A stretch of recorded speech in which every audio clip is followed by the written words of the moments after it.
Hi guys, welcome to Black Sheep Tarot. As I'm sure you saw by the title, we are going to change things up a little bit today and shift gears into what I like to think of as one of Tarot's siblings, which is astrology. And we are going to talk about how to go a layer down deep into your birth chart.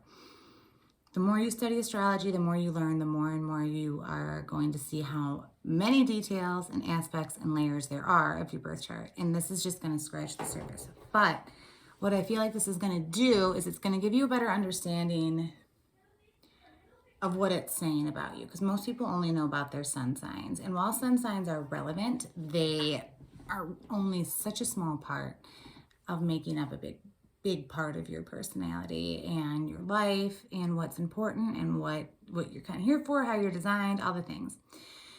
So I'm going to jump right into it. Here's like a tiny bit of background. If you do not have any familiarity with your birth chart, look it up. There's a lot of websites that you can get it for free. I'm going to go ahead and recommend Astro Cafe because they don't make you like sign up for anything or go on a mailing list, or you do have to type your email in, and I think they might send you some stuff, but you can unsubscribe easily.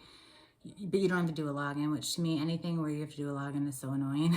So annoying. I will like leave websites and places just because they make me do a login, because I'll always forget my password and all the things. So anyways, I'm doing this video because I think a lot of people who know their sun signs are a little bit, your sun sign is only a part of you. So when you read your horoscopes and all that, it's not a good indication of how accurate I am finding astrology to really be. And I'm not here to convince anybody of anything. If you don't believe in astrology and you think it's all bullshit, like, cool. Like, I'm fine. I don't care. You might not want to watch this video, then you're gonna think it's boring and stupid and woo-woo. But what I have found is the more I learn about the birth charts, I've gone from thinking I'm like 60% Capricorn, which is my sun sign. I'm like, yeah, I can see I'm a Capricorn, but these aspects don't apply, and these aspects from other signs do. Finding out what's in your birth chart really helps with that. And what is going to tell you the most about yourself and what's important for you in this life are your sun sign, your moon sign, your rising sign, and your inner planets, which are Mercury, Venus, and Mars, and your MC, which is the ascendant, like the highest point of the sky when you were born. And that's going to be like not your personality so much, but your public image and kind of the direction you're meant to go as far as your career, and or just your public persona if you don't have a career. And your Lilith, which is where you're going to be meant to have some struggles, and your north and south nodes, which talk about your karma from last life that's following you into this life. Okay, I will break it down.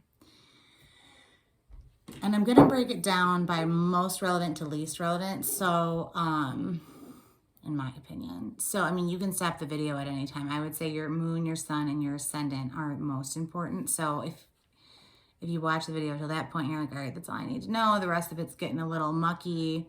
Go ahead and turn it off. I'm going to break it down through the levels of arguably how important they are. And, oh, low battery. If this dies, I will make a part 2 and load it up, because I don't know how to edit them together, because this is my hobby. I'm doing it for fun, for you guys, to put some information out there that I think is relevant, make videos that I would like to watch. I like more content of this type of stuff, but I'm not like super professional, clearly. But if I have to make a part 2, I will. So here we go. I'm going to use my chart as an example. So you're probably going to be sick of hearing about me by the end of this, but it's good to see, I think, a personal example of what they're referring to when they say your inner self, your outer self, your communication, your this, your that. I would do like some celebrities, because that would be fun, or just public figures. However, you need to know time and location of birth for it to really work, right? Especially to get the moon and the ascension. So there's some stuff that might not be accurate. So it would have to be a chart of somebody whose information was really like out there. If you're curious about anybody and you have all that information for them, go ahead and let me know, and maybe I'll do that. So starting with me, you're going to start with the first three, and these are your personality, like your personality, how you appear, how you operate within the world. And then the inner planets are how your emotional and the mental body operate. Okay, so your first three, your moon, your sun, and your ascendant. My ascendant is Cancer. This is my first impression, super outer self. If I was a house, this is what people would see when they drive by my house. So Cancers are very giving. They're very nurturing. They are the mother of the zodiac. They're cautious. They like to look out for safety. They're warm. They're nurturing. And I would say I come off like that. I am a pretty like warm, nurturing person. I like everybody to be okay. When I'm in a room, when I'm with people and it's obvious someone's not okay, I am definitely somebody who is going to gravitate towards that person to try to figure out what's wrong, how to make them okay. I like to give a hug. I like everyone to be okay, and if someone is not okay, I like to take action to make them okay. And that is the Cancer in me. But I only have Cancer as my rising, okay, not my sun or my moon. So what that means is my Cancer tendencies kind of stop there. Like a true Cancer, like if I know everyone's good, everyone's good. I don't, if someone is like, no, I'm fine, but clearly, or maybe I could suspect they're not fine. If you're going to tell me you're fine, you're going to act fine, or I'll leave it alone. I'm not going to continue to kind of push, you know. I'm not going to like see what really needs to be done underneath the surface. It's surface level. If someone's surface level is not okay, I am there. But I'm not like a super dig deep, figure out what's wrong type person with them. And I'm also not proactive with it. Like my mother-in-law, she is a sun Cancer, and she will be at the store and she will see something and she will think of you, and she'll be like, oh, this person is going to need this for next week. It's going to snow and I think she's missing a mitten. So she'll pick you up those mittens and like she'll drive on. She's very sweet. Like that is when you're like a deeper Cancer, where that's how you're always thinking. It's how you're operating. It's the place you're always coming from. Okay, so that would be more a deeper Cancer placement. My Cancer placement is my rising. So I'm going to look around me and make sure everyone's okay. And I'm going to give hugs, and I'm like warm, and I try to get the energy of the room up to a warm, loving, like embracing space. I work really hard to get the energy around me to that place. So I understand how that's my first impression. But when something is wrong, here's where my sun, like my true self, comes in. My true self is a Capricorn. Capricorns are kind of, they're less emotional. They're get it done people. They are the type, they're part goat, they're part fish. So, right? They're very like strong. They're used to climbing up mountains, overcoming obstacles. Like they're hurdlers, you know. We're going to get over that big hump. We're going to climb that tough mountain. We're going to scale these rough mountains, and we're going to have our fishtail behind us because we're kind of mystical too. But we tend to go through a lot in our lives, which I mean, everybody goes through, but like it's more people, it's a lot of stuff other people know about. Like they have a lot of obstacles, but they are really, I should say we, because I'm a Capricorn sun, are good at like putting our head down and like pushing through hurdles, pushing through obstacles. And that's also how my inner self will come out when I'm approaching somebody who has a problem. So my outer Cancer wants to know, oh my God, are you okay? No, you're not okay. So now something less surface level has to come out. If I were a more Cancer sun, I would be better at sitting and like holding and comforting and just listening and letting someone vent and being supportive in that way, which I can do that, and I do that when like I intellectually know that is what the person needs and that's what's best for the situation. But I kind of get impatient. Like internally, I'm kind of like, okay, I'm sorry, you know. And it's not that I don't have empathy for that person, but my Capricorn comes in, and my Capricorn's like a problem solver. Like, okay, what do we have to do? And the Capricorn's the father of the zodiac as well. So it's interesting that my two main ones are I have both the parental ones in my main three signs, and I became a parent young. I have 3 children, and But so anyways, like I seem like I'm the mother, but really I'm going to be the father. And I'm not necessarily tough love, but I'm productive love. Like I want to figure out how to solve the problem and I want to get to working on solving the problem. I'm not so much one for like I don't like to just kind of like sit and wallow and process my feelings. And sometimes you have to do that. You need to feel your feelings. And like that has caused issues for me in my life at different times. And it does for other Capricorns as well. But I'm like, all right, let's move. Let's address the problem. Let's head on. Okay. So that is my sun. And so if I was a house, you drive by, I look like a Cancer. You come inside. When you're inside someone's house, that's their sun energy. My kind of practical, let's get her done, let's overcome these obstacles, let's reach the top of the mountain even though it's hard. That's like what comes in. So your moon is if someone, you know, really, someone who gets to know you really well and knows what's really important to you, what really like tugs at your heartstrings, what really is in your gut, that's like up in your bedroom. And not necessarily the freaky stuff, but sometimes, right? But it's really more like people who know you on an intimate level. It's your motivation. It's your intrinsic motivator. Yeah, your intrinsic motivation. And so mine is Aquarius. My moon is in Aquarius. So what that means is, again, how things are going to translate, like when I'm comforting somebody, okay? On the outside, I look like I'm the mother. The Cancer, I'm going to make sure you're okay. If you're not okay, I invite you inside. And then what you're going to see is my sun come out, and that's my Capricorn. And you're going to realize I'm not as much of a coddler as I am a attack the problemer. So go to my bedroom though. We're talking, because we're going to go talk and have this deep private conversation about how we're going to like help things. And that's where my inner Aquarian will come out. And the way I am going to try to approach this problem is I can be a little detached. Aquarians are a little detached because they look at the whole, okay? We're sort of like globalists, I guess. Like we look at the whole population. We look at big picture causes. We're big picture, big picture, big picture. And we care about humanity as a whole. We don't see color. We don't see religion. We don't see what is best for humanity as a whole. And you know, you and your problem, what is the big picture solution going to be? So Capricorns, if I were a Capricorn moon, I might be a little bit more about the most practical solution, maybe. Aquarians are outside the box. They're a little woo-woo-y. They're closest to Pisces, and Pisces is the most like mystical, kind of magical, other realmy sign. And Aquarians are close to that. So I'm going to be thinking outside the box. I'm going to be having solutions that are going to be kind of, maybe I'm going to be thinking about how is it going to be good for your karma, and how is it going to affect other people, and how is it going to be a puzzle piece that fits into the big whole that's going to make humanity better. Not necessarily like go get your goals, like you this super practical way.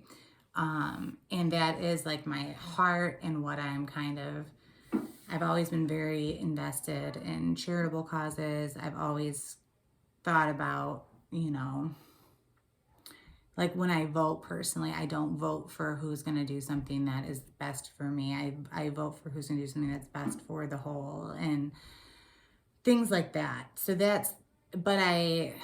because I am so kind of like stepped back and looking at things as an outside, I like, you step back and you look at things as an outsider. So you can see all the parts and all the pieces and all the moving this and that. And what that does is it can make you a little detached. So even though it looks like I'm this warm, nurturing person who's taken this person in to try to help them, and then I'm going to help them in a very like problem-solving way, I'm actually not going to necessarily form a super close emotional bond with them, even though it would seem like in that situation you would, because Aquarians don't get too close to individuals. Usually they continue to look at people as part of a whole and part of a collective, and they see themselves that way as well, but they kind of take a step back, and they have a lot of interest in like outside the box types things, and they're individual. And okay, so that is how Your ascendant evolves into your sun, evolves into your moon. So you really have 3 signs that are very, very impactful on your personality and how you operate and how you are viewed by others. Those are your 3 big ones. And all of them have different energies to them and different signs. And there's a lot of places to get that information. Astrofinesse, little jiggy hippie, he does really cool videos on him. You could check him out. But there's lots of ways to get information about what those signs represent and how people operate under those signs. But when you take your ascendant, the outside of your house, your sun, let people in your house, and your moon, go up to your bedroom and get to know the real you and have these heart-to-heart conversations. Those are the 3 big ones that are your personality. And I hope kind of how I showed my initial approach as a Cancer evolving into a Capricorn approach with being rooted in an Aquarian approach kind of illustrates that point for you. If not, sorry for the rambling. So the next things that impact you a lot are your Lilith. So your Lilith is, if you don't know about mythology, check out Lilith's story. She was Adam's original wife, actually. And she obviously is not Eve. So, you know, something happened. I won't get into that whole story there. There's so many tangents I could go off on, but basically she kind of faced some unfair judgment and then was cast out, and all these negative things happen to her. So it's a place where you struggle, like where you have obstacles come up against you.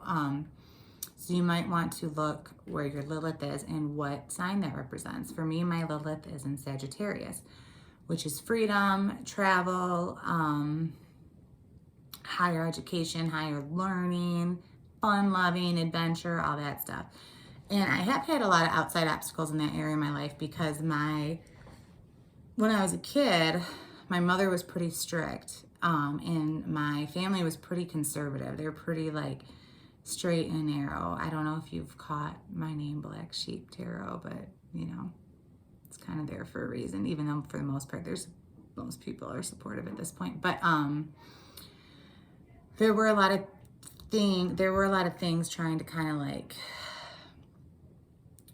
make me something that I wasn't, and restricting my expression, because that, let me get to next. Your self-expression is Mercury. My Mercury is also in Sagittarius, which is where my Lilith is.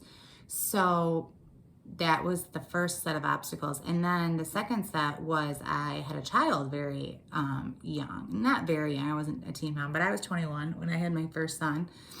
And it wasn't planned. Greatest surprise gift ever. He's the best, but it wasn't planned, you know. And so obviously having a child very young and then not having a ton of resources and needing to put his needs first, and then having 2 more kids, that also restricted like travel and freedom and those types of things. So I've always had a lot of outside influence beyond my control, caused some challenges in that area of my life. And so look to see where your Lilith is and what area that represents, and that could be where you've had a lot of challenges. So the next thing you want to look is your South Node and your North Node. Your North Node is the type of life you're supposed to have this time around to learn the karmic lessons that you need to learn for your soul to continue evolving, right? So now we're getting a little into past lives and stuff like that. Just disregard if you don't believe in it. This is just what it stands for. I have found some things that are helpful in this regard, so I'm going to talk about it, but feel free to disregard if this does not align with your beliefs. But where your South Node and North Node, they're obviously opposite. Your North Node is what you're supposed to be kind of mastering this lifetime, and then your South Node is your karma from your most recent life. My North Node is Taurus, which is all about comfort, earthly possessions, kind of pampering yourself a little bit, standing up for yourself, kind of being strong, a little bullheaded,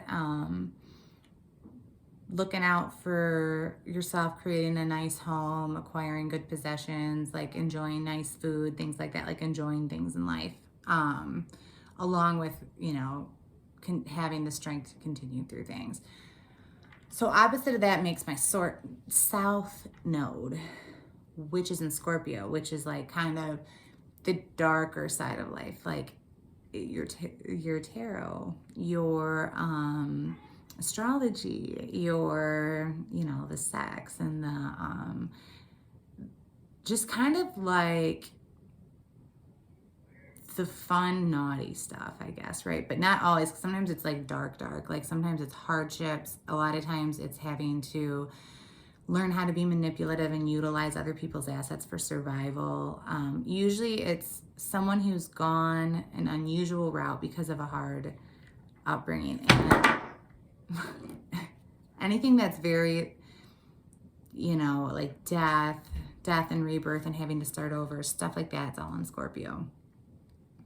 And I think I have memories, past life memories of being orphaned, of living a very poverty-ridden life. And I didn't know what they were when I was a little kid, but even as a little kid, we were never, even when we lived in apartments when my parents were still kind of young and didn't have cable or stuff like that, we were never poor by any means. Like I shouldn't even have known really what poverty was, but I did. And I was, like, as a little kid, I was asking all the time, like, why can't we let homeless people come live with us? Why can't we we have extra food? Why can't we take it, you know? And I live in the Detroit area, and we went to downtown Detroit and saw homeless people when I was pretty young. And I remember I would scurry around and like get change in little baggies to try to like give to them, and I'd be like, stop the car, I need to give them money, you know. And my parents were like, what? They were good about letting me give dollars or whatever to people if you walked by them, but they're not going to stop the car and let me give people money. And there's a homeless guy who lived outside my dad's building, and I used to pack lunches for him. And I just, you know, from the surface it just looks like I'm such a nice person, right? But it was more than that. It was, because it wasn't like I was thinking, oh, they don't have these things and I have them and I need to do this for them. It was so internal and desperate, like the intensity with which I empathized with them. Like I saw them and I just felt it. Like I had been there, like I knew. And it would make me cry, and it was just, it's still intense. I still do a lot and for a long time, I understand where my karma is though, because for a long time, I did not do a good job setting myself up and my kids up for success, because I felt like if we were surviving, then if you have anything excess outside of your survival, you need to put your energy into helping other people who aren't surviving. Like if you have enough and now you're working on excess, like stop, like you don't need all this extra stuff. Like make sure everybody else has what they need first, you know? And to a degree, I still think that's true. I mean, people get carried away with, in this hyper-capitalistic country, you know, with acquiring so much for themselves before giving it to somebody else, that, you know, a lot more change could be made than is. But at the same time, you do have to get yourself set up. You really only have control and responsibility for yourself, and you have to get yourself set up and taken care of first, because you're here for a reason. That's your karma for a reason. Your situation is what it is for a reason. You need to make the best of it. Now, be aware if you're being hyper materialistic or gluttonous or things like that, if you are being a selfish person, but you also need to set yourself up and make sure you're okay and your kids are okay. And, you know, life is here to enjoy, and do some things for yourself. And when I saw my South and my North nodes, so many things made sense to me, and it really helped me not feel guilty about setting certain things up for myself and my kids, if that makes sense. So that's why it was really, really useful for me. So it might be useful for you, depending, or if certain things keep happening to you, you're like, oh, well, this is a lesson I need to learn in this lifetime. Or if things keep presenting themselves that you're hesitant to take or do, know that if that is where your North Node is falling, you're supposed to take it or learn it or do it. And you have to be aware of your South Node, because those are going to be talents that are overdeveloped that you're going to fall back on. Nobody in my family ever has done tarot, astrology, nothing like that. And I've always been drawn to it, and I've always had a knack for it, and I fall back on it. So those are strengths that are overdeveloped. And there's nothing wrong with continuing to do them, because you are, wherever your south node is, you're going to have some strengths there because you're done with that lesson. You've mastered that part of your soul's journey, okay? And it's nice to have something you're kind of good at. Just naturally, you're going to have an aptitude for things. Fall back on it, but don't immerse yourself in it is the thing. It's easy to just run back to that area and you're not going to evolve anymore. So I was going to do the inner planets as well in this video, but I think I'm going to do another video because I see we're coming up on a half hour, because my goodness, do I know how to talk. And that's because my Mercury is in Sagittarius, which I'll get into in the next video with your inner planets. But just knowing where your south node, your north node, your Lilith, your sun, your moon, and your ascending are, I hope will give you a better picture of how your birth chart works and how all the different signs and planets interact with each other to shape who you are, and that it is so much more than your sun sign, and perhaps that will give you a little more interest in it. So, all right, and if not, cool, but if so, I'm going to keep making videos. I really like seeing different astrologers create different content, because everybody kind of responds different to different things. I know there's some people I cannot listen to, and there's some people who I just get sucked in. So I just wanted to put my little 2 cents out there, and everybody have a good day.